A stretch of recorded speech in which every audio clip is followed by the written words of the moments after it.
Europe. Italy. Safe so far.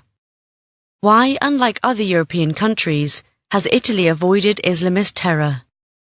The image is of a young man with his back turned, grasping a large knife. Beside him, in stark white capitals, are the Italian words "Devi combatterli," you must fight them. The photo montage, circulated in late August on Telegram, the favoured communications app of Islamic State, or IS, is a blatant incitement to lone wolves to kill Italians. It was reproduced on the website of Site Intelligence Group, which monitors jihadist communications, days after a video circulated of masked, IS-affiliated guerrillas in the Philippines sacking a Roman Catholic church and ripping up a picture of Pope Francis. "You, kafir or infidel, remember this," says a masked figure, wagging his finger at the camera. "We will be in Rome, inshallah." His threat from 10,000 kilometres away may be far-fetched. The attraction for jihadists of an attack on the seat of Western Christendom is certainly not. So it is remarkable that Italy should not have experienced a single deadly jihadist attack when Britain, France, Germany and Spain have all been targeted, not least because it undermines the argument for a link between illegal immigration and terrorism. In the first half of 2017, Italy accounted for 82% of unauthorised arrivals in Europe. The most colourful explanation for the Italian exception is that Italy's mafias have quietly deterred jihadists from gaining a toehold. The defect of that idea, says Arturo Varvelli of the Milan-based Institution for International Political Studies, a think tank, is that Italy's mobsters exert greater control in the south, whereas a sizable majority of its Muslims live in the north.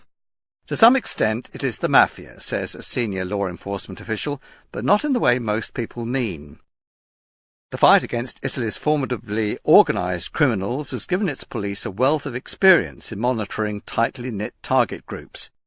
It was enhanced by the campaign to subdue the left and right-wing terrorists who wrought havoc in Italy in the 1970s and 1980s. Organised crime and terrorism have also encouraged judges to take a more expansive attitude than in other European countries to issuing warrants for wiretaps, and particularly to the electronic surveillance of suspects' conversations. Italy's recent history may also explain its hardline approach to apologists for terrorism.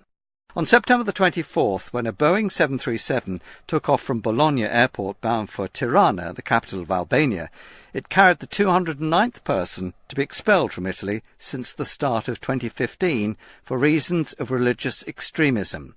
The 22-year-old Muslim had been released from custody a day earlier after being arrested for trying to persuade worshippers not to enter a church. He had been under constant police scrutiny since first being detained in 2016.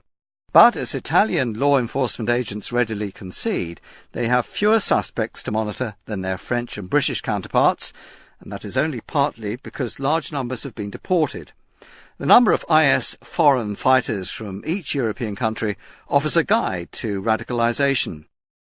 A study for the American National Bureau of Economic Research, using figures from 2014 to 2015, found only 87 foreign fighters from Italy, compared with 760 from Britain and perhaps 2,500 from France. All three countries have similar populations. That, argues Mr. Varvelli, is for two reasons. First, few of Italy's Muslim immigrants belong to the second generation, which is the most susceptible to radicalisation.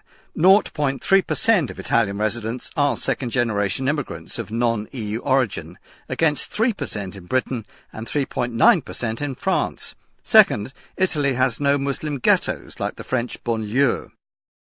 Michele Groppi, who teaches at the Defence Academy of the United Kingdom, points to a third important factor. Evidence to suggest that while Al-Qaeda was the dominant force in the jihadist world, it used Italy as its logistical base in Europe. That is what kept us safe. They needed us, he says.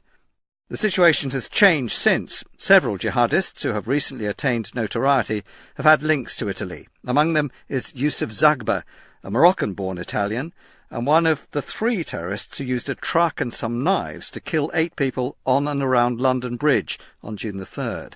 Mr. Groppi worries that if Libya were to become the next theatre of jihadist insurgency, Italy and the Vatican could become prime targets.